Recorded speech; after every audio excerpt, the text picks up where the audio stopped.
안녕하세요. 방문각에서 행정학 강의하고 있는 김재준입니다. 지난 주말에 국가직 구급 시험이 끝이 났죠. 비 오는 날이었는데 시험 보느라 수고하셨고요. 행정학 난이도는 작년보다는 그래도 조금 쉬웠던 것 같아요. 그래서 제가 좀 분석을 해보니까 일단 전체적으로 총론에서는 비율이 예전 시험보다 좀 적었던 것 같아요. 그래 총론에서 한 네문안 정도 나왔고요. 그다음 정책이 좀 많이 나왔고 그 다음 지방자치가 세문항 나왔는데 지방자치 파트에서 아마 문제가 가장 어려웠을 거예요. 그리고 이 재정 관련해서도 기금이 좀 나왔죠. 기금이 조금 어려웠던 것 같고 그 다음 아마 총론으로 구분이 될 텐데 더러운 손 딜레마란 단어 그죠? 이게 조금 어렵지 않았나라고 생각을 해요. 그래도 전체적으로 어려웠던 문제들이 문제 전체 후반부에 들어있고 작년에는 중간중간에 어려운 문제가 있어서 수험생분들이 좀 힘들어 하셨는데 올해는 작년보다는 조금 쉬웠다라고 보시면 돼요. 그리고 작년과 좀 차이가 있다면 작년에는 이 어려웠던 문제가 전혀 이 출제가 되지 않았던 문제라면 올해의 문제는 제가 학원에서 이 적중 영상에도 이제 언급을 할 텐데 여기 있던 내용들이 제가 아주 중요하게 다룬 주제는 아니지만 그래도 한 번씩은 다 다뤘던 주제들이에요.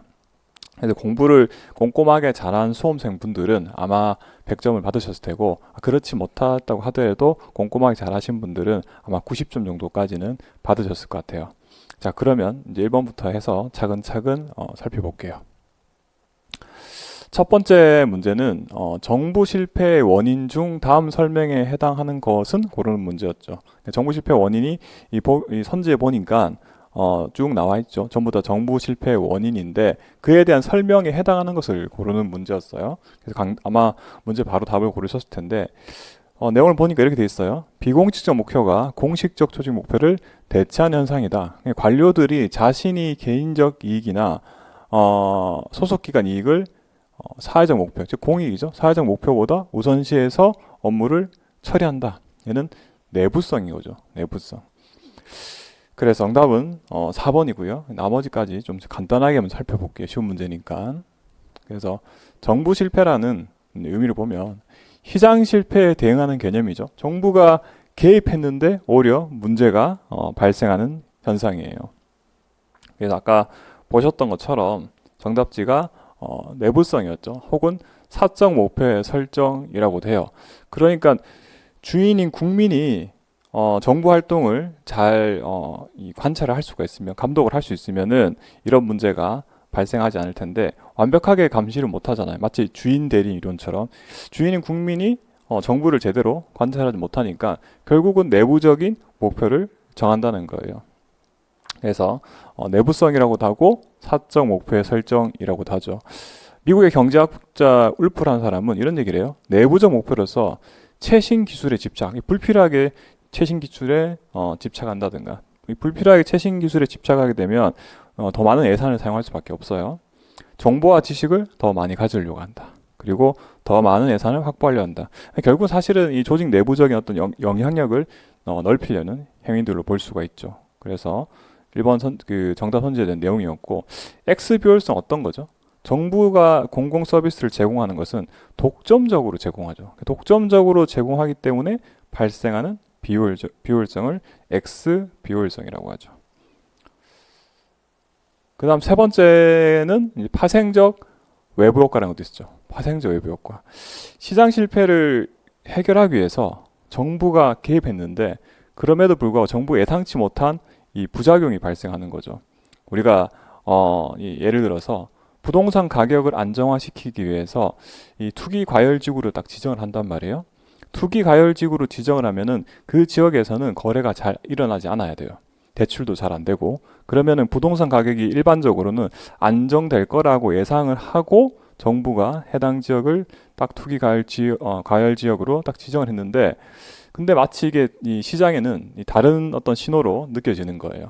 아, 정부가 투기 과열 지역으로 지정을 했으니까 거기가 정말 핫한 지역인갑다. 오히려 더 이제 몰려버리면 부동산 가격이 폭등을 할 수도 있죠. 또 아니면 우리 풍선 효과라는 게 있어요. 그 해당 지역을 규제를 딱 하니까 오히려 옆에 있는 다른 지역이 오히려 가격이 또 올라간다든가 이런 것들은 전부 다 파생적 외부 효과라고 보시면 돼요. 그 다음 네 번째는 권력의 편제죠. 정부는 강제력을 가지고 있어요. 민간과 달리 강제력을 가지고 있어요. 특히 규제를 생각하시면 가장 간단해요. 그래서 권력으로 인해서 분배의 불공평성이 발생할 수 있어요. 예를 들어서 정부의 호의적인 이 기업들에 대해서는 규제를 좀 호의적으로 베풀고 그렇지 못한 기업에 대해서는 억압해 버렸어요. 규제를 가지고. 그렇게 되면은 당연히 분배적 불공평성이 발생할 수 있겠죠. 자, 그래서 제가 시장 실패 원인에 대해서 간단하게 말씀을 드렸고요. 두 번째 문제는 정말 많이 출제되는 거죠. 신행정론에 대한 설명으로 옳지 않은 것은 이번 선지에는 내용이 없지만 이 신행정론이 등장하게 된 배경은 미노부르크 회의라는 회의가 있죠. 그 회의에서 그 회의에 참석했던 왈도 등의 학자들이 이 신행정론을 시작했다고 이야기를 하고 있잖아요. 일단은 참고하시면 되는데 미노부르크 회의장이죠. 그 어떤 이 이름이잖아요. 이게 이 왈도가 교수로 재직하고 있던 대학에 있던 회의장의 이름이에요. 회의장에. 그래서 아마 아시는 분은 아실 거예요. 시러큐스 대학이라고 미국의 시러큐스 대학이라는 대학이 있는데 행정대학원에서는 제가 알기로 가장 이 소위 말 랭킹이 높은 대학이에요. 그래서 거기서 교수로 있던 왈도 등의 학자들이 그 전에 행정 연구가 좀 문제가 있다고 하면서 좀 바꿔야 된다라고 하면서 나왔던 게 신행정론이 되는 거죠. 자, 천지를 볼게요. 미국의 시민권 운동, 빈곤 문제 등에 대응해서 행정이 사회적 실질적인 문제를 일단 해결을 잘 못하고 있었고요. 두 번째, 행정 연구가 논리 실증주의와 행태주의를 계승하였다라고 되는데 논리 실증주의는 사실은 행태주의가 논리 실증주의를 사용했죠.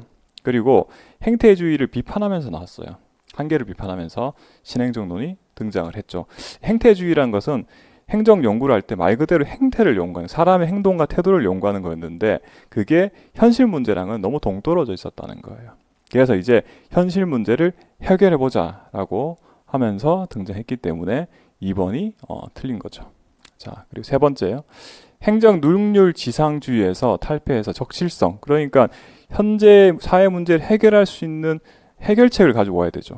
해결책에 대한 이 연구가 필요한 거고 해결책에 대한 정책이 필요한 거고 그리고 특히나 이 신행정론에서는 그때까지 이러한 그 빈곤 문제 이런 것들은 사실은 복지 정책으로 해결할 수 있잖아요. 이런 복지 정책은 중요한 사회적 가치가 사회적 형평성이죠. 그래서 여러분도 아마 학습을 하실 때 신행정론에서 사회적 형평성을 중요한 가치로 강조했다. 이렇게 아마 학습을 하셨을 거예요. 마지막으로 정치와 행정의 긴밀한 관계를 주장한다는 점에서 정치행정 이론론적 관점에 가깝다. 자, 그래서 이게 정치행정 이론론이 등장하게 된 이유는 이런 거예요. 이 사회복지 정책을 제대로 집행을 하려면은 이 관료들한테 일단은 권한이 분권이 돼 있어야 돼요. 일선 관료들한테 권한이 분권이 돼 있어야 되고 이 일선 관료들이 그 사회복지 서비스가 필요한 시민들로부터 이 이야기를 듣고 현장에서 결정을 할 수 있어야 된다는 거예요. 그 사회복지가 필요한 집단에 대해서 자기가 결정을 할 수 있어야 돼요. 일선 관료들이. 그런 측면에서 정치행정 이론론 관점에 가깝다라고 하는 거예요. 자, 그래서 이번 문제까지도 아마 가볍게 해결을 하셨을 것 같고요. 세 번째 문제도 쉽게 해결을 하셨죠. 정책 의제 설정 모형에 대한 설명으로 옳지 않은 것은 정말 많이 풀어보셨던 문제가 될 텐데 볼게요. 첫 번째, 외부 주도 모형에서는 사회 문제가 공중 의제를 거쳐서 공식 의제로 전환된다. 아마 최근에 관련 기출 문제에서는 공식 의제라는 단어보다는 정부 의제로 아마 출제가 됐을 텐데 공식 의제로도 쓰이기도 하죠. 단계에 따라서는. 그래서 외부 주도형은 사회 문제가 공중의되고 그 다음에 공식 의제가 되고. 그러니까 이 외부 주도형은 정부에서는 이 공식 의제를 채택할 생각이 없었는데 바깥에 민간에서 주도를 하는 거예요. 등 떠미는 거라고 제가 표현하죠. 그죠? 그래서 강요된 정책 문제라고 표현도 하잖아요. 그래서 민간에서 많이 원하니까 정부가 이제 공식 의제로 채택을 한다는 거죠. 두 번째요. 동원 모형은 민간에서 원하는 게 아니죠. 정부가 이미 그 의제를 채택하기로 했어. 이미 하고 싶은 거예요. 그래서 공식 의제를 채택한 다음에 이 대중의 지지를 받아야 되잖아요. 그래서 공증 의제화 과정을 거꾸로 진행하는 거죠. 그래서 바로 공식 의제 되고 거꾸로 공증 의제화 단계를 거치게 된다. 세 번째요. 세 번째는 내부 접근형 모형이죠. 정부 내부자나 혹은 그들과 밀접한 관계는 집단에 의해서 의제가 설정된다. 세 번째 케이스는 사회 문제가 바로 공식 의제가 되는 것은 똑같죠. 동원 모형하고 대신에 일반 대중들한테는 안 알리는 거예요. 그래서 공증 의제화 과정이 없죠. 그러다 보니까 음모형이라고 하죠. 정부가 이 일반 대중들 몰래, 시민들 몰래, 자기 몰래 이 일부 이해관계자들하고 협심을 해서 이 공식 의제로 채택한다. 그래서 음모를 꾸미고 있다. 그래서 음모형이라고 표현하게 돼요. 정답은 네 번째였죠. 네 번째인데 공고화 모형이죠. 공고화 모형. 공고화 모형은 이미 대중의 지지가 낮은 게 아니라 대중의 지지는 높아요. 일반 대중들은 이 정책 의제를 채택하기로 혹은 정부 의제로 채택되기를 간절히 원하고 있어요. 등 떠미는 정도까지는 아니지만, 근데 그 상황에서 시민사회가 주도적으로 해결하는 게 아니라 정부가 주도적으로 해결을 시도하는 형태죠. 자, 정말 많이 봤던 기출 문제죠. 그래서 이 문제는 정답이 4번이죠. 네 번째죠. 네 번째 문제도 정말 전형적인 문제였죠. 이 두 문제를 좀 기억하셔야겠죠. 로이가 있고요. 리플리아, 프랭클린, 알몬드와 포엘 이렇게 크게 이 세 부류가 있죠. 세 부류가. 그다음에 뭐 솔리스버리라는 네 번째까지 얘기 가끔씩 출제되긴 한데, 네, 그래서 그 중에서 두 번째죠. 리플리아, 프랭클린의 이 정책 구분이죠. 두 문자로 여러분들이 기억하실지 모르겠지만 리플리아, 프랭클린 저는 이제 기본 강의할 때 리분제 경보죠. 리분제 경보라고 이렇게 암기를 해두셨죠? 다들 어떤 식으로든 암기를 해두셨을 거라 믿어요. 특히 이제 이 규제 정책을 세분화했죠. 경쟁적 규제 정책과 보호적 규제 정책 두 가지로 나뉘었다. 근데 예시를 물어보는 문제였는데, 경쟁적 규제 정책은 규제이긴 하지만 이 피규제 대상자들한테 혜택도 주는 거죠. 독점적인 이득도 주면서 그 대신에 반대급부로 이 규제를 준수할 것을 요구하는 거죠. 실제 보기 선지 보셔도 아시겠지만 과거 기출 문제 나왔던 그대로 나왔죠. 그대로. 그죠? 그래서 특정 노선에 항공 운항권을 부여한다. 예를 들어서 제가 굉장히 부자가 돼가지고 항공사를 하나 설립한 다음에 김포에서 제주도 가는 이 노선이죠. 이 항공 운항권 이거를 부여받은 대신에 이 예를 들어 국토교통부에서 요구하는 규제를 준수를 해야 되는 거죠. 그래서 기브 앤 테이크죠. 그러다 보니까 뒤에 나오는 보호적 규제 정책보다는 피규제 대상자가 반발이 덜해요. 왜냐? 나도 이득도 보고 그 대신에 규제를 준수하니까 기브 앤 테이크가 되니까 정답 1번이고요. 나머지는 전부 보호적 규제 정책, 보호적 일반 대중들의 안전을 위해서 도입한 규제들인데, 이런 것들은 사실은 이 피규제 대상자 입장에서는 일방적으로 비용을 다 부담하는 경우가 많아요. 그렇기 때문에 이 피규제 대상자들의 반발이 심할 수밖에 없겠죠. 다섯 번째 문제 볼게요. 자, 정답은 쉽게 나왔고요. 역시 다섯 번째 문제는 정책 평가가 나왔죠. 정책 평가. 정책 평가도 최근에 출제가 되던 문제라서 그렇게 어렵지 않게 문제를 해결을 하셨을 것 같아요. 종류를 물어보는 거였는데 정답은 2번이죠. 정답은 2번인데 형성평가는 이 예비 평가는 아니죠. 형성평가는 정책을 집행하는 도중에 평가하는 게 형성평가라고 학습을 하셨을 거고, 형성평가보다 예비적인 평가는 평가성 사정이죠. 그래서 정답은 2번이고 4번 선지가 아마 똑같은 미표현을 보신 적은 없겠지만 크게 문제 있는 내용들은 아니에요. 그럼 실제로 정책평가 유형이 어떻게 되는지 다시 한번 복습을 해볼게요. 첫 번째, 평가성 사정. 예비적 평가예요. 그러니까 본격적인 평가 가능성 여부와 평가 결과 프로그램 개선 가능성 등을 진단하는 일종의 예비적인 평가는, 그러니까 평가를 본격적으로 하기 전에 미리 한번 우리가 제대로 평가를 할 수 있을지, 평가를 어떻게 하는 게 좋을지 이런 것들을 사전에 검토하는 거예요.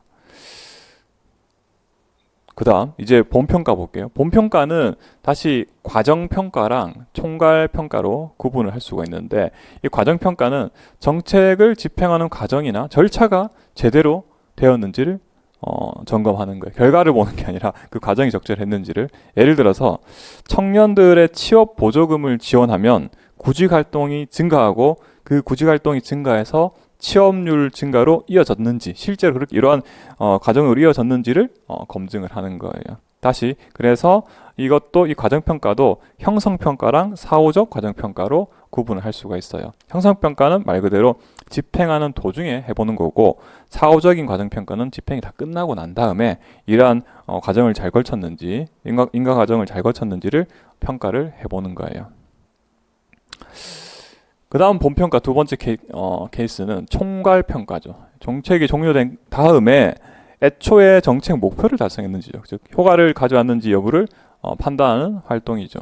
주로 외부 평가자에 의해서 수행된다고 하는데, 어떻게 보면 너무 당연한 거예요. 내부 평가자란 말은 어떤 말이냐면, 내부의 공무원들이 스스로 자신이 집행했던 정책에 대해서 평가한다는 거죠. 평가의 공정성에 문제가 발생할 수 있어요. 그래서 외부 평가자에서 수행된다. 저도 이제 정책을 현업에 있을 때, 과거 있을 때 하다 보면은 외부 교수님들을 주로 이제 평가위원으로 많이 위촉을 해요. 위촉을 해가지고 그분들이 이제 평가를 하는 거죠. 그래서 정책이 효과적이었는지, 능률적이었는지, 정책 영향은 어땠는지, 형평성, 공정성, 이렇게 같은 말이죠. 공정성 등이 다 평가 요소에 포함이 될 수가 있어요. 자, 그리고 또 우리가 아셔야 될 게 메타평가죠. 메타평가도 저도 메타평가를 한 게 아니라 메타평가를 받아봤어요. 저는 메타평가 받아본 사람인데, 평가 자체를 대상으로 평가한다라고 하는데, 예를 들면 이런 거예요. 제가 행정안전부에서 메타평가를 하더라고요. 어떤 거냐면, 너네들이 실제로 했던 정책 평가가 너 평가 제대로 한 거 맞아? 이거를 확인하는 게 메타평가예요. 예를 들어서 평가 시기가 적절했는지, 예를 들어서 총괄평가면 정책이 완전히 종료된 이후에 평가해야 되잖아요. 근데 그거보다 좀 일찍 했다든가, 아니면은 종료된 다음 직후에 한 게 아니라 너무 많이 지나고 평가했다든가. 그리고 객관적으로 전문성 있는 평가자가 평가했는지, 아까 제가 뭐 관련 교수님들을 위촉을 해서 평가위원을 위촉해서 평가를 했다고 말씀을 드렸는데, 예를 들어서 뭐 그 특정 기관의 호의적인 뭐 평가위원으로 평가한 거 아닌지, 그리고 특정한 그 전문가를 이 평가위원으로 위촉을 해야 되는데 전문성이 떨어지는 사람이 평가를 했다든가, 이런 것을 외부에서 평가하는 거예요. 외부 기관에서 너네들 보니까 너네 기관에서 평가했던 과정 자체가 문제가 있는지 없는지를 평가하는 게 메타 평가예요. 그래서 평가 자체를 평가 대상을 한다고 하고 있는 거죠. 여섯 번째 문제 볼게요. 그래서 5번도 뭐 쉽게 해결하셨을 것 같아요. 호구드와 피터스가 제시한 다음의 정책 변동 유형에 해당하는 것은 라는데, 정답은 정책 승계죠. 보니까 목표는 유지가 되지만 이전의 프로그램과 조직이 새로운 것으로 대체된다 했죠. 이 프로그램과 조직이라는 표현을 쓰긴 하지만 사실 프로그램 단어는 정책 목표가 있고요. 이 목표를 달성하기 위한 수단들이 있죠. 수단이 바뀌는 거예요. 수단이 바뀌는 거죠. 예를 들어서 청년들한테 청년들의 이 취업률을 높이는 게 목표인 정책이었어요. 근데 예전까지는 보조금을 주다가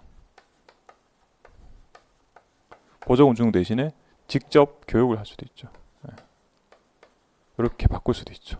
목표는 똑같은데 프로그램 자체는 달라지는 것들이에요. 아니면 담당하던 부서가 달라진다든가, 이런 것들이 이제 우리가 정책 승계라고 하죠. 승계. 그래서 정답은 1번이고요. 나머지 것도 좀 볼게요. 정책 유지란 말도 보셨죠? 현재 정책의 기본적으로 유지를 하고 수단의 일부만 변화된다 했는데, 이 학자들이 한 얘기죠. 그러니까 구체적으로 계량적으로 얼마만큼 바뀌면 유지고 얼마만큼 바뀌면 승계냐라고는 명확하게 얘기는 하진 않지만, 예시를 보면 좀 쉬워요. 정책 대상 집단의 범위 정도만 바뀌면은 정책 유지라고 보고 있어요. 예를 들어서 가장 이 경제적으로 최하계층에게만 지급하던 보조금을 그 차상위 계층까지 지급 범위를 넓힌다든가 이런 것들은 정책 유지로 본다는 거죠. 두 번째 케이스는 정책 승계죠. 승계. 그래서 목표는 유지하면서 주로 이제 새로운 수단으로 대체하는 것을 정책 승계라고 하죠. 승계는 세부적으로 나눌 수가 있죠. 그래서 첫 번째가 정책 대체죠. 대체. 목표는 가만히 있으면서 이 목표를 달성한 수단이 완전히 바뀌는 거예요.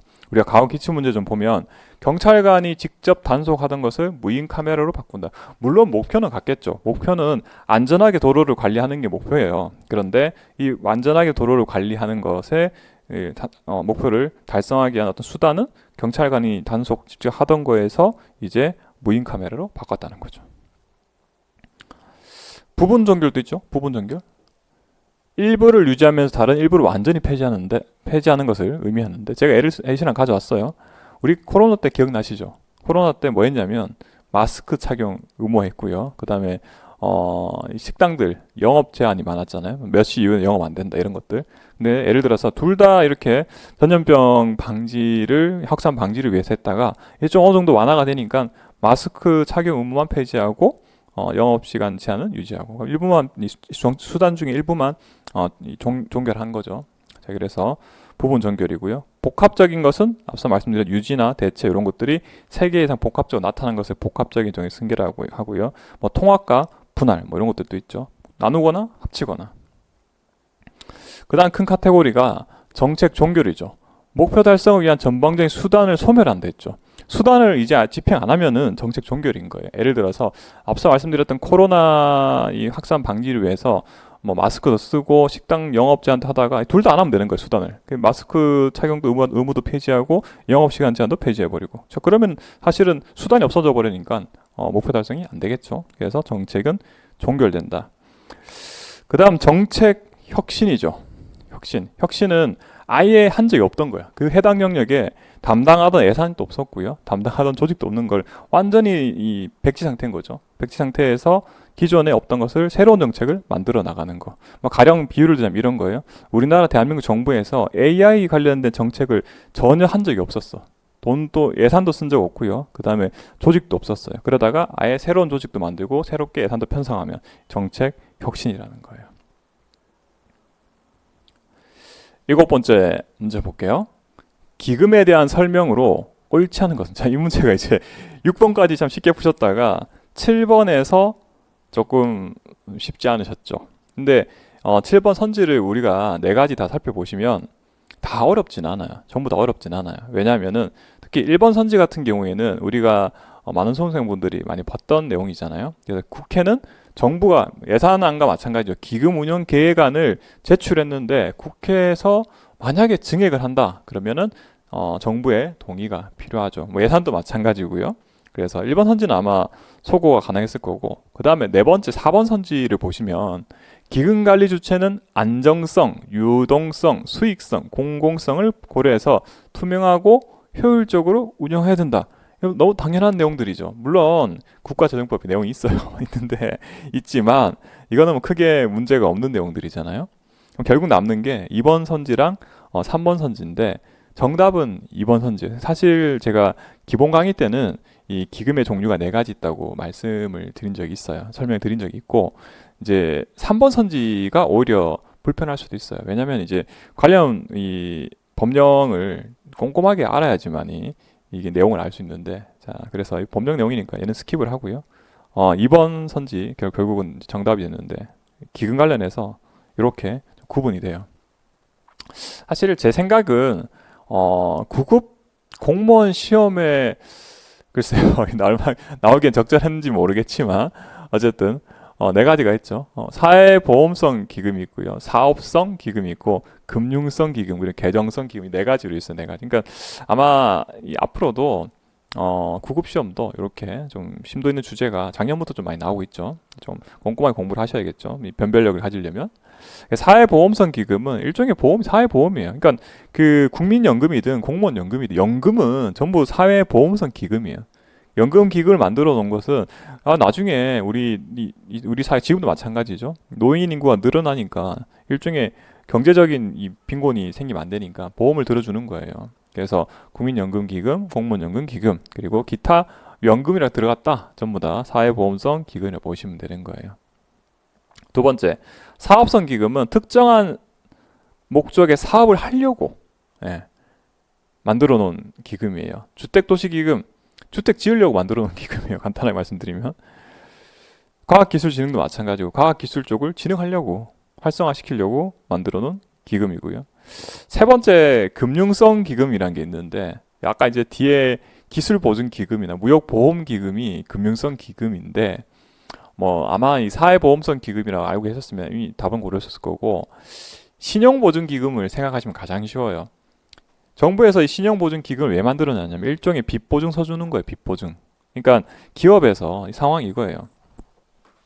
딱 이렇게 되는데 기업에서 특히 신용도가 높지 않은 일본 중소기업들은 은행에 사업을 하려고 대출 받기가 되게 어려워요.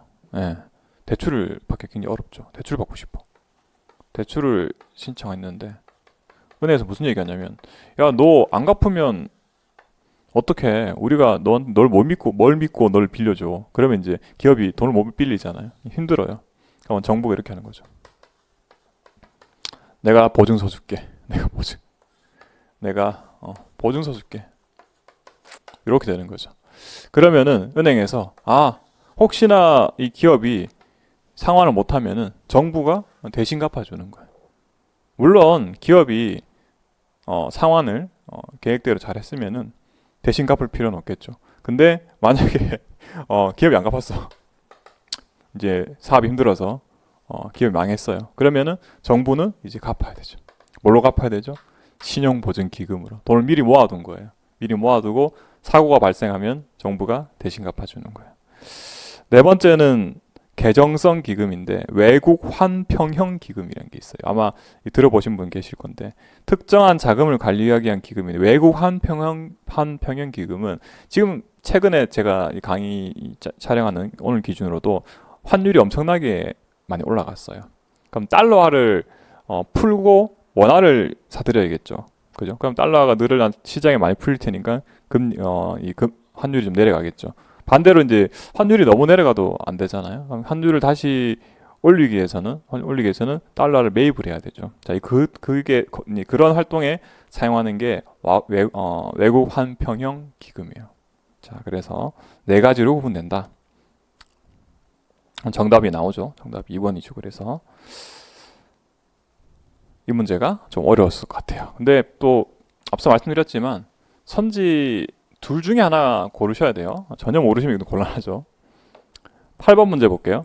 8번 문제는 성과주의 예산제도, 참 많이 보던 문제였을 것 같은데 성과주의 예산제도에 대한 설명으로 옳은 것만 모두 고르면 했어요. 성과주의 예산제도는 이 중간 산출물을 굉장히 강조하는 예산제도죠. 그래서 어차피 답을 제가 3번 다 표시했는데 측정 단위, 업무 측정 단위가 굉장히 중요하죠. 가령 이런 거예요. 가령 정부에서 예산을 편성할 때 우리가 도로를 10km 건설할 거야. 단가가 예를 들어서 1km 건설하는데 100억 원 들어. 그러면은 10km 건설한다 했잖아요, 제가. 그러면 도로 건설에 예산을 편성할 때 이 측정 단위 도로 킬로미터라는 거예요. 방금 측정 단위 킬로미터. 단가가 그래서 킬로미터당 100억 원이에요. 그러면 10km 건설할 거니까 곱하면 되죠, 이렇게. 그래서 도로 건설에 예산을 1,000억 원 사용할 거야. 그러면은 이게 성과주의 예산 제도죠. 이런 식으로 하면 굉장히 직관적이죠. 이해하기가 쉬워요.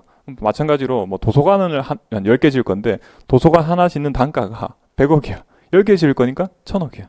이렇게 측정 단위를 잘 선정을 하면 되는 거죠. 물론 가정은 깔려 있어요.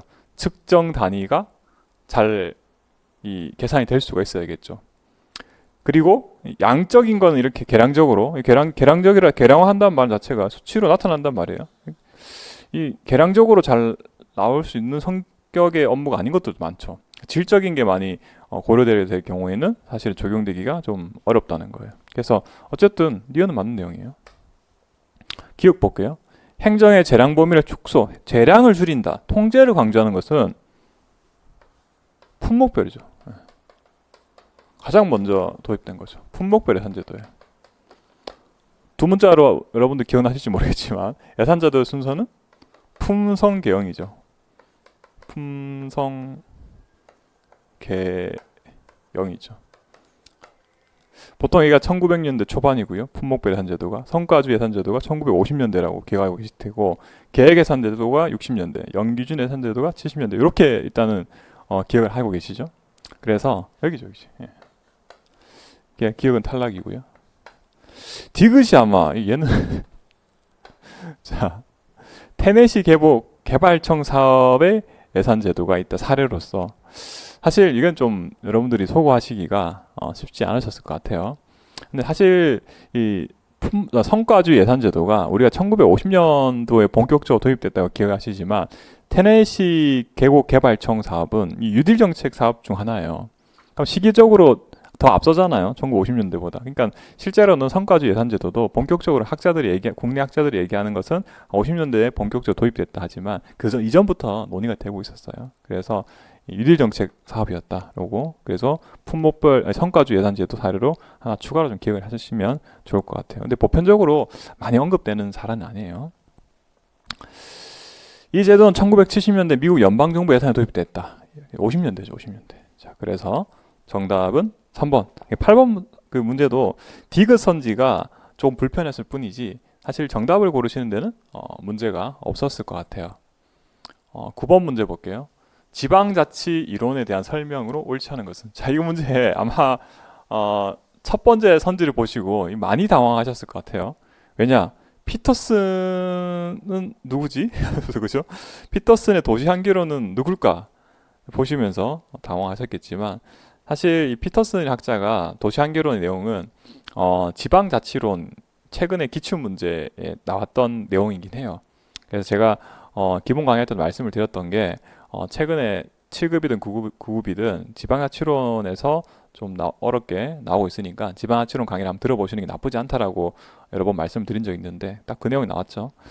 자, 피터슨의 도시 한계론은 어떤 내용이냐면 이런 거예요. 사실 티브 얘기랑 어떻게 보면 티브의 주장에 대해서 좀 반론이랄까요? 이게 될 거예요. 왜냐하면 피터슨 무슨 얘기하냐? 지방 정부가 과연 다양한 행정 서비스를 할게요. 혹은 다양한 정책을 추진할 수 있을까? 네. 티브는 가능하다고 보죠. 기본적으로. 다양한 지방정부에서 각자 특색 있는 정책을 펼치면은 주민들이 자신들이 원하는 지역 가서 거주하면서 이 혜택을 누리면 되잖아요. 자, 그런데 가정이 하나 더 있죠. 지방정부가 스스로 재원을 마련한다고 가정하고 있잖아요. 그러니까 지역 주민들이 와서 거주하면서 그 낸 세금 가지고 서비스를 제공할 수 있다라고 가정하고 있어요.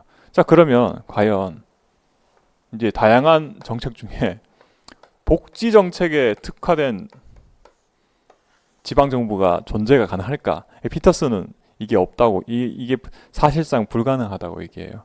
왜 그러냐? 복지 정책을 선호하는 이 주민들은 세금을 낼 여력은 별로 없고요. 대신에 그 정부로부터 혜택을 받을 사람 위주로 갈 거잖아요. 기업하는 사람이 가진 않을 거란 말이에요. 근데 세금을 많이 낼 수 있는 사람은 기업 활동을 하는 사람들이 세금을 많이 낼 여력이 있어요. 그러면은 내가 스스로 지방정부가 스스로 재원을 마련해서 이런 복지 서비스를 제공하기는 쉽지 않다는 거예요. 오히려 이제 그러다 보니까 복지 정책을 만약에 특화하는 지방정부가 있으면 전부 다 일로 몰릴 거라고요. 사회적 약자 전부 일로 몰릴 거야. 이걸 복지의 자석 효과라고 하게 돼요. 복지의 자석. 복지 정책을 하면 달라붙는다 사람들이. 근데 이게 지속 가능하지 않겠죠. 재원이 없으니까요. 그럼 결국은 지방정부가 다양한 이 정책을 할 수 있는 게 아니라 주로 경제 정책으로 간다는 거예요. 친기업적인 거, 친기업적인 정책 위주로. 그래야지 기업이 와서 세금을 많이 낼 거니까. 우리 가만히 생각해보면 그래요. 실제 현실로도 그렇게 일어나고 있어요. 미국의 다양한 지방 정부에서도 글로벌 기업들을 유치하기 위해서 토지를 무상으로 제공한다든가 각종 혜택들을 엄청나게 제공하죠. 복지 정책을 표방하는 지방 정부는 저는 못 본 것 같아요. 자, 실제로도 그렇죠. 팁은 뭐 여러분 다 아시는 내용이죠. 다양한 지방 정부가 있으면 그 지방 정부의 선호에 맞는 본인 선호에 맞는 지방 정부에 가서 거주한다. 발로 하는 투표라고 하죠. 거주하는 걸 통해서 자원이 효율적으로 배분될 수 있다라고 주장을 하죠. 다행히도 피터슨 모르시더라도 3번 선지가 틀렸죠. 로즈의 권력 의존 이론, 의존 모형 혹은 자원 의존 모형이라고 하죠. 지방 정부랑 중앙 정부가 서로 의존한다고 하는 게 이 로즈의 주장의 핵심이잖아요.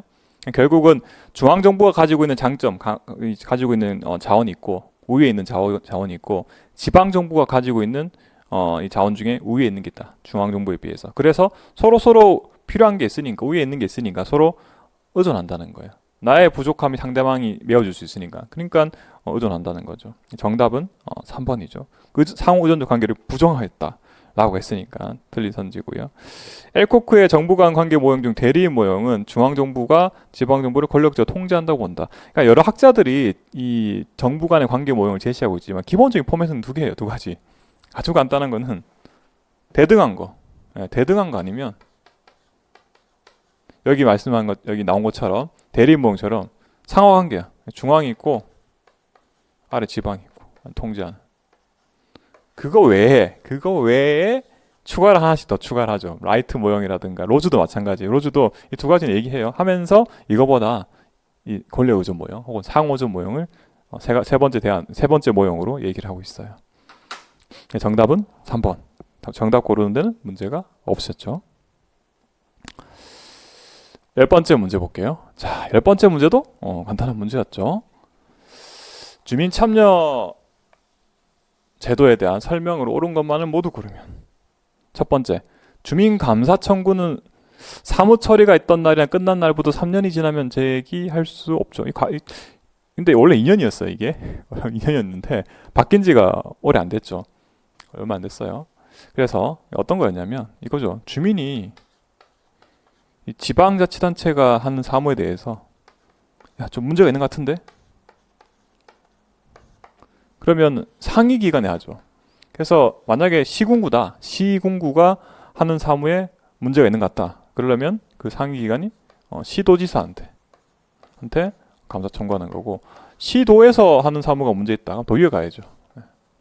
주무부 장관한테 가는 거죠. 이 감사 청구를 무조건 할 수 있는 게 아니라 3년 지나면 못해요. 3년이 한계고요.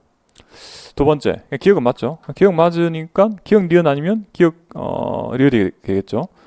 주민은 비례대표 지방의회 의원을 포함한 모든 지방의회 의원을 소환할 수 있다. 아니죠. 그죠? 비례대표 지방의회 의원은 주민 소환 대상이 아니죠. 그래서 니은 틀렸고 기억 맞으니까 정답은 2번이 나왔어요. 디귿 볼게요.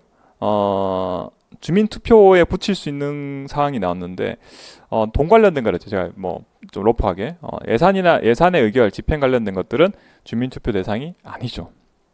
디귿 탈락. 그리고 주민 참여 예산제도 관련해서 관련 법령 조항인데 얘는 출제된 적 있는 정확히 출제된 적 있는 조항이에요. 주민 참여 예산 기구에 대한 세부적인 거죠. 구성이나 운영에 관한 세부적인 사항은 지방자치단체에서 자체적으로 세부적인 내용은 조례로 정한다. 그래서 기역, 리을이 정답이 되겠죠. 11번 문제요. 11번 문제도 아마 여러분들 쉽게 푸셨죠. 이건 딱 보자마자. 자, 어떻게 푸셨냐? 정답부터 먼저 말씀드리면 식약처 있죠. 식품의약품안전처. 이거 지금 아마 오송에 있을 거예요. 본청이. 식품의약품안전처라고 해요. 처는 어디 밑에 있어요? 처는 국무총리 소속이잖아요. 그렇기 때문에 보건복지부 소속이라서 바로 탈락. 그래서 정답은 바로 고르셨을 것 같고, 보건복지부 소속으로 있는 데는 질병관리청이죠. 질병관리청. 그래서 2번 정답이고, 나머지 잠깐 보면 중앙행정기관의 설치와 직무 범위는 법률로 정한다. 정부조직법. 자, 올해 합격하셔야 돼요. 내년 되면 정부조직법이 또 개정이 될 확률이 굉장히 높아요. 당연하겠지만 다들 아시겠지만 또 대통령이 바뀌잖아요. 또 좀 있으면. 그러면 또 2026년에는 또 정부조직 개편이 있을 거다. 세 번째, 국무총리가 특별히 위임한 사무를 수행하기 위해서 부총리 2명을 둔다. 부총리 우리 겸하고 있죠. 누가 하고 있죠? 기획재정부 장관하고 교육부 장관이 각각 경제부총리, 사회부총리를 겸하고 있어요. 특허청은 중앙책임운영기관의 유형에 해당한다. 그러니까 중앙행정기관이면서 동시에 책임운영기관에 포함이 되죠. 그래서 정답은 2번이고요. 12번째 문제도 간단하게 나왔죠. 심지어 또 최근에 나왔던 문제랑 동일하게 나왔어요. 관료제의 비판 중에 다음 설명에 해당하는 것은 각 계층에서 유능한 자는 승진하고 남는 사람들은 결국 무능해서 다 남아있다. 논리가 이거죠. 그러니까 예를 들어서 이런 거예요. 5급 공무원이 한 10명 있어요. 조직에 10명 있는데 이 중에서 일 잘하는 사람들은 위에 계급, 상위 계급인 4급 된단 말이에요. 4급 올라갔어. 남은 사람들은 무능하면 자르거나 해고하거나 아니면 6급으로 내리면 되는데 이게 현재 우리나라는 이렇게 안 돼 있죠. 그러면 이 관료제에서는 이게 안 되잖아요. 그러다 보니까 남는 사람들은 다 무능한 사람만 남는다는 거죠. 이게 피터의 원리죠. 피터의 원리. 그래서 정답은 3번이고요. 나머지 거 잠깐만 볼게요. 법문 용례, 레드테이프. 원래는 이제 영어로는 레드테이프로 되고 우리나라는 이제 한자어를 법문 용례라 되어 있죠. 레드테이프는 애초에 규정집을 묶는 노끈 색깔이 붉은색이에요. 그만큼 규정이 많다는 걸 이제 비유를 하는 거죠. 그래서 규칙이나 절차가 너무 많아요. 너무 많은 거. 이거를 법문 용례라고 해요. 그 다음에 훈련된 무능도 있죠.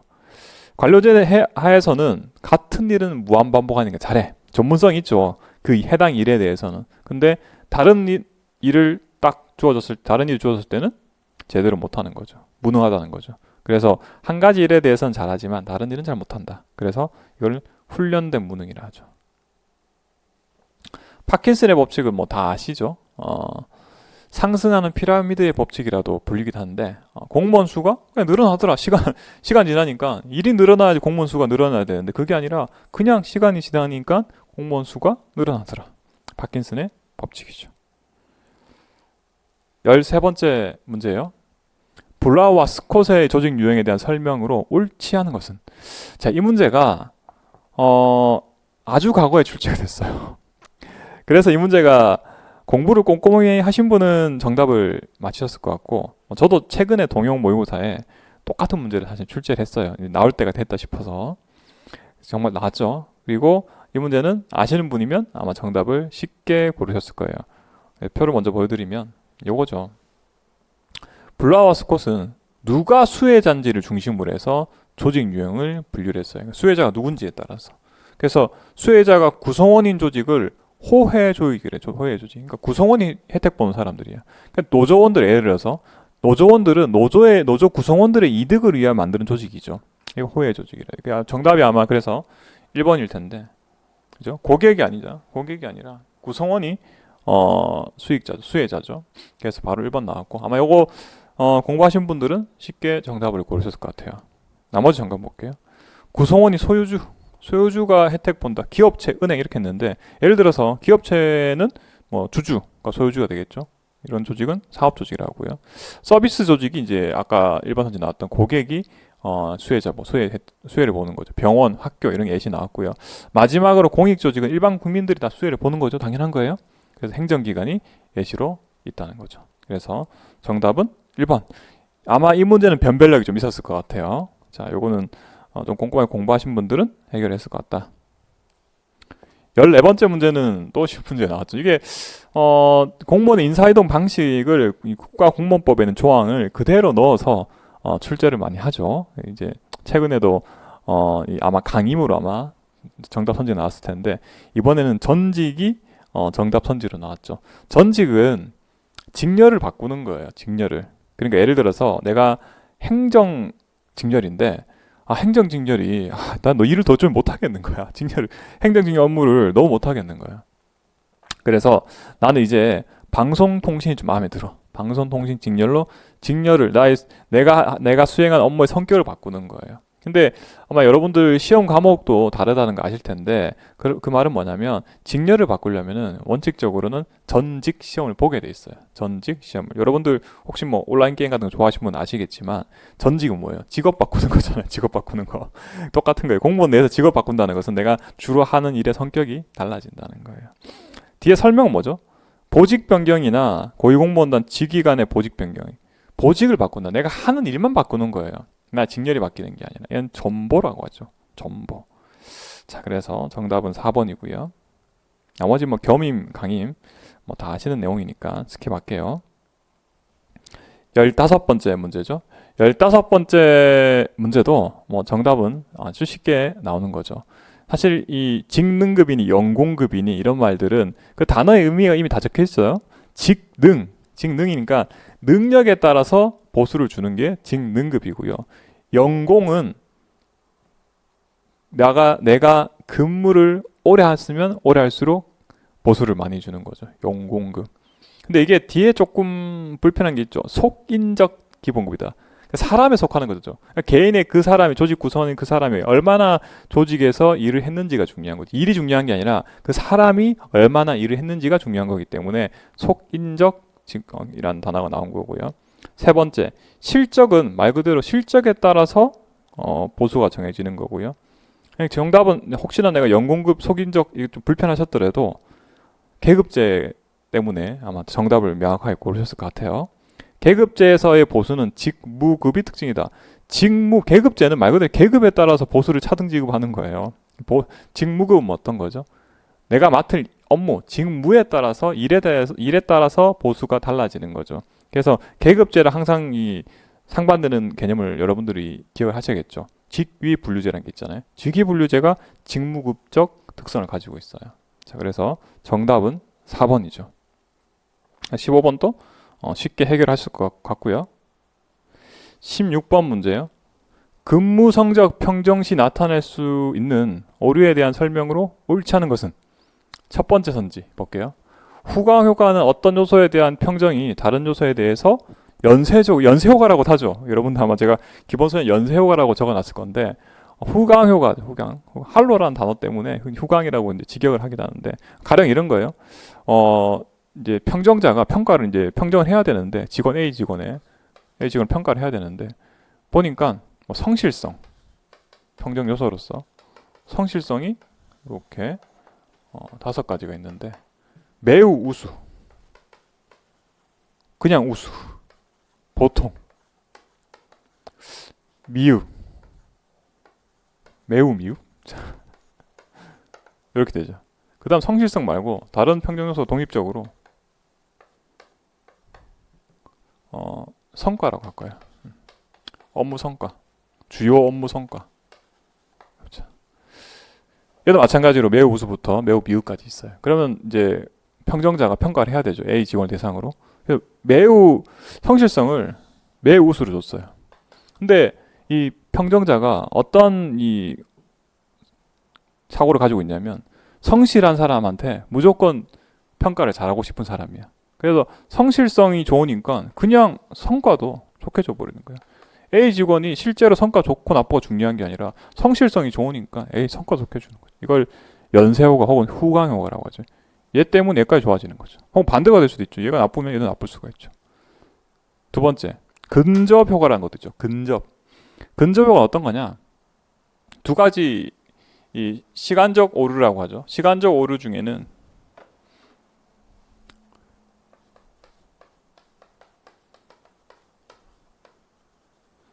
근접 효과도 있고요. 얘랑 상반되는 게 첫머리 효과라는 거 있죠. 첫머리 효과라는 것도 있어요. 첫머리 효과.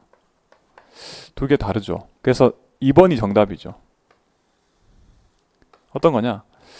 5급 이하는 현재 우리나라는 근무 성적 평가를 받죠. 그러니까 1월 1일부터 6월 말까지 근무했던 걸 가지고 평가받는단 말이에요. 전체 기간 이렇게 해서 평가받죠. 7월쯤 받겠죠. 이렇게 7월에. 그러면 평정자는 이 근무 기간 전체를 가지고 평가를 해야 되는데 처음에 이 직원 봤을 때가 너무 인상이 좋은 거예요. 예를 들어서 이 친구가 새해 첫날부터 오자마자 열심히 한 거예요. 그게 기억이 나겠죠. 인상이 깊어가지고. 그러면은 이후에 어떻게 일했는지 관계없이 처음에 봤던 여기만 가지고 전체 기간을 평가하는 거죠. 오류죠. 여기 이 부분만 가지고 평가를 했으니까. 자, 이걸 첫머리 효과를 하고요. 근접 효과는 뭐냐? 이거예요. 평가할 때 다 돼서 생각이 나는 게 과거 거 생각이 안 나고 평가할 때 다 돼서 인근 며칠 지난주에 일했던 거 이런 것만 기억이 난단 말이에요. 전체 기간 다 기억이 나는 게 아니라 인근만 기억이 나서 이걸 가지고 평가를 한다는 거죠. 이게 근접 효과라고 하죠. 그래서 2번이 틀렸죠. 얘는 첫머리 효과에 대한 설명이었죠. 세 번째, 관대화 경영은 말 그대로 다 좋은 쪽으로만 주는 거고요. 집중화 경영 어떤 거죠? 가운데로만 주는 거죠. 17번 문제요. 17번 문제도 뭐 간단하게 해결이 났죠.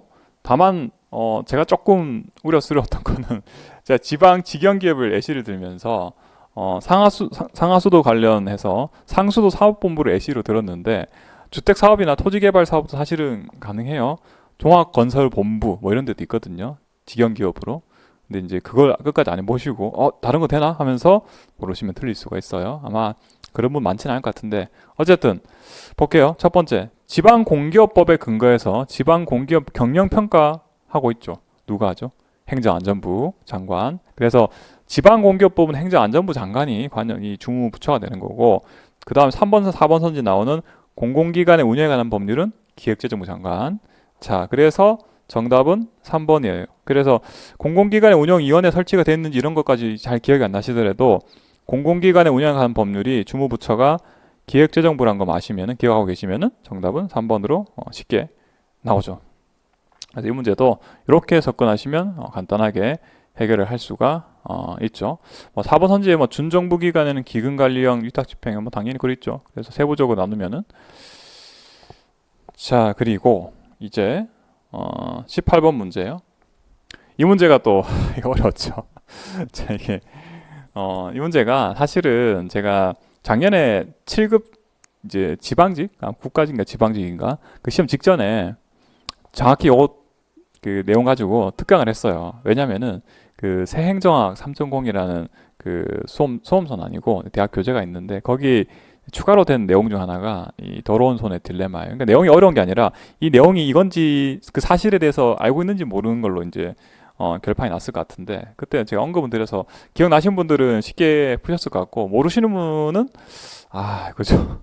근데 속어는 가능하죠. 왜냐면은 집단 행동의 딜레마는 여기 아마 아셨을 것 같고 편견의 동원은 아시나요?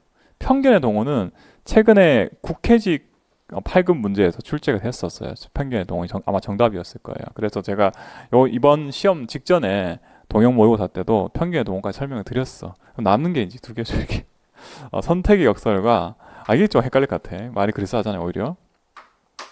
그래서 정답은 더러운 손의 딜레마고요. 뭐 읽어보면 의미는 바로 아시겠죠. 그러니까 개인적인 차원에서는 비도덕적인 건데 공익적 차원에서는 어쩔 수 없이 할 수밖에 없는 그런 상황이 있다는 거예요. 공무원 입장에. 근데 개인적으로는 이거 아닌 것 같은데도 불구하고 공익적 차원에서는 어쩔 수 없이 이런 결정을 하는 경우가 있다. 이게 더러운 손의 딜레마고요. 나머지는 뭐냐? 선택의 역설. 알면 쉬운 단어죠. 전부 다. 정보가 너무 많아서 오히려 선택이 어려지는 거예요. 너무 선택지가 많을수록 오히려 선택이 어려지는 현상. 세 번째, 집단 행동의 딜레마. 이거는 아마 다 아실 건데 구성원의 무임승차 문제. 그러니까 공동체의 문제를 해결을 해야 되는데 전부 다 무임승차 하려고 한단 말이죠. 그래서 그 문제가 해결 안 될 수 있죠. 서로 무임승차 하려고 하니까 이게 집단 행동의 딜레마고요. 네 번째요, 편견의 동원인데 편견의 동원은 이제 이렇게 돼 있어요. 지배적인 의견이나 국민 정서 등을 내서 이익 집단의 요구를 묵살하는 방식을 편견의 동원이라는데, 아니면 이런 경우도 있어요. 이 무의사결정 이론 아시죠? 무의사결정 이론 관련해서 샤슈나이더라는 학자가 이런 얘기를 해요. 정치적 조직은 어떤 종류의 갈등을 허용하고 어떤 종류의 갈등을 허용하지 않는데 이는 정치 조직이 편견을 동원하기 때문이라고 주장한다. 이거 어떤 말 이런 거예요. 가령 이제 예시 등이 제일 쉬울 것 같은데 정부에서 보니까 기업에 대해서 혹은 노동자 임금에 대해서 이렇게 임금을 할게요. 노동자 임금에 대해서 올려주기 싫은 거야.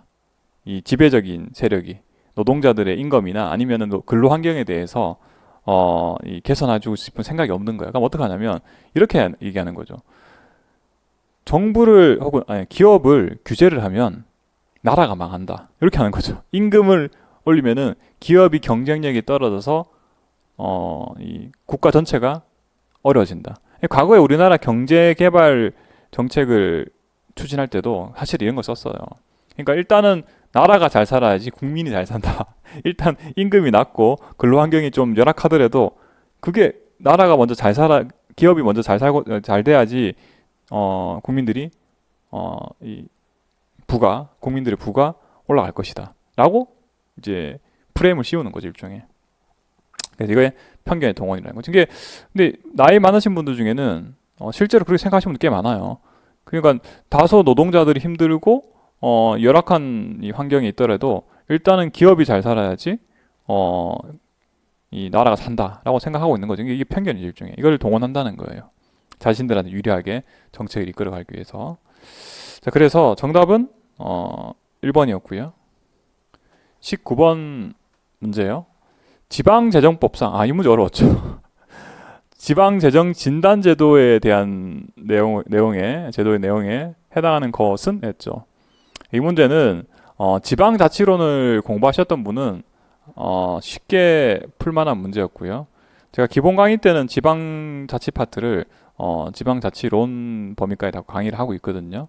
그래서 제가 뭐 한편으로는 잘했다 생각하지만 또 하면서도 이제 그 구급 시험에서도 7급도 마찬가지죠. 작년에 지방자치론에서 나올 법한 내용들이 자꾸 나오고 있다. 지방자치법만 봐서는 해결이 안 된다. 얘는 지방재정법을 아셔야 되거든요.